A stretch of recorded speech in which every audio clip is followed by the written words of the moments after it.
with this. Like, what do you think is the most misunderstood thing about North Korea or Kim Jong Un, based on what you're seeing on the media, at least how they're portraying North Korea and Kim Jong Un, based on the first experience that you've had? I think the misunderstanding about Kim Jong Un. I think the fact that people don't realize that Kim Jong Un didn't build that regime. He didn't build that regime. His dad died, 4 or 5 years ago? Yeah. Whatever, 4 or 5 years ago. He didn't build it to his dad. He just took it over.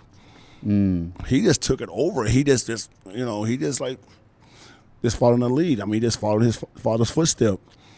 And I think that if you look at him, what he's doing in today's world, all you hear is bad things about him. Yeah. That's all you hear is bad things. What North Korea's doing this, North Korea's doing that, da da da da da da da. All right, great, okay, cool. I didn't see it, but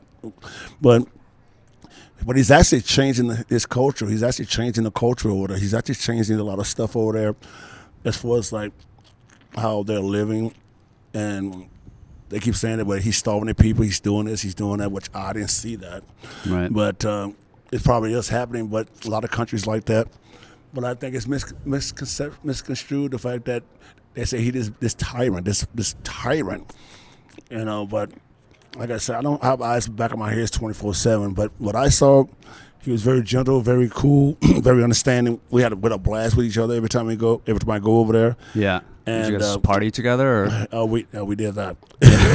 We did that. Talk about the parties. Oh, we did that. We had a good time. Yeah. We have like 80, 90 people there.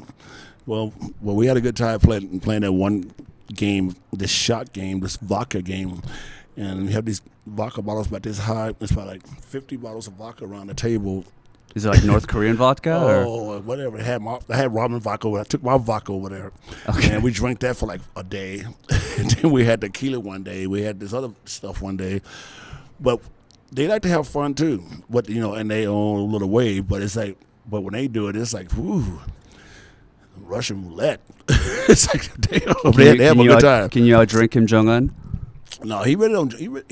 He likes to dabble a little bit, but he don't really get like sloppy, crazy. But he does do his little cocktails, stuff like the martinis. Yeah. But it's funny how people perceive that guy as this tyrant, and I actually said this to a couple of people, and I actually believe this. If Kim Jong Un said, which he said it to me a lot, he said if Kim Jong Un went on TV and said, "I would love to visit the United States."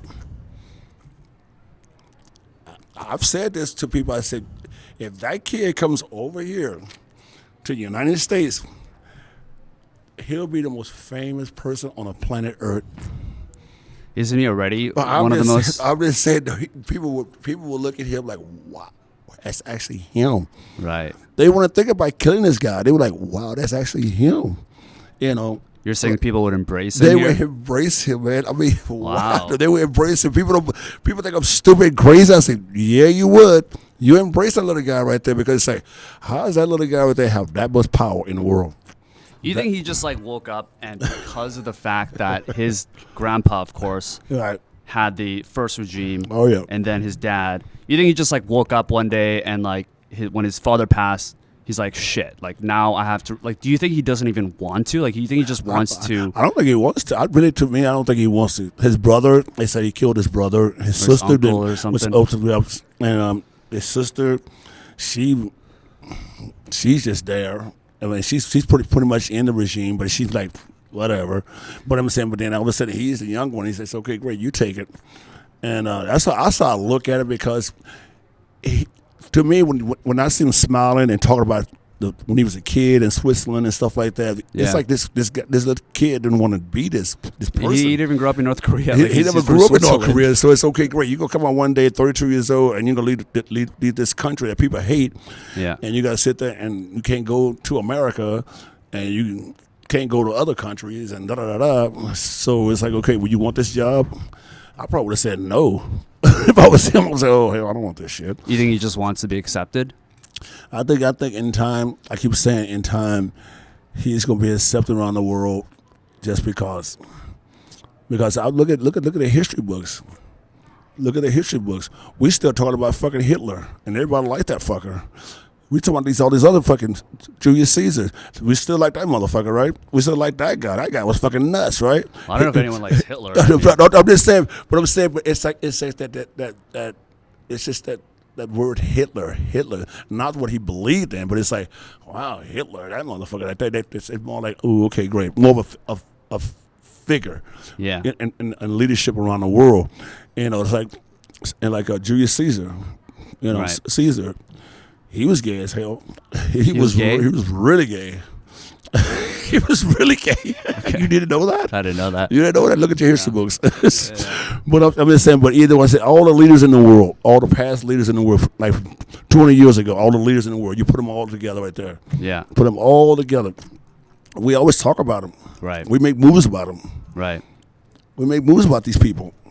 And we sit there and we don't worship them. We're just more like, wow, that guy was cool back then. That guy was awesome back then. That guy was this and that. And we write stories. We still write books about these people. You think that's why Kim Jong Un relates to you and treats you as his friend, is because you both. I don't know why Kim Jong Un like my ass. Why do you think? Of all people, really? Yeah. Talk tattoos. I rebel against every goddamn thing in the world. Wow, I like Dennis Rodman because he's a fucking asshole. No, I don't think it's like that. No, I don't think. I think it's the fact that I think he relates to me as far as like an independent individual, Right. independent, that I don't let anyone try to make me do things I don't want to do. I think that's one of the reasons why I think he likes me.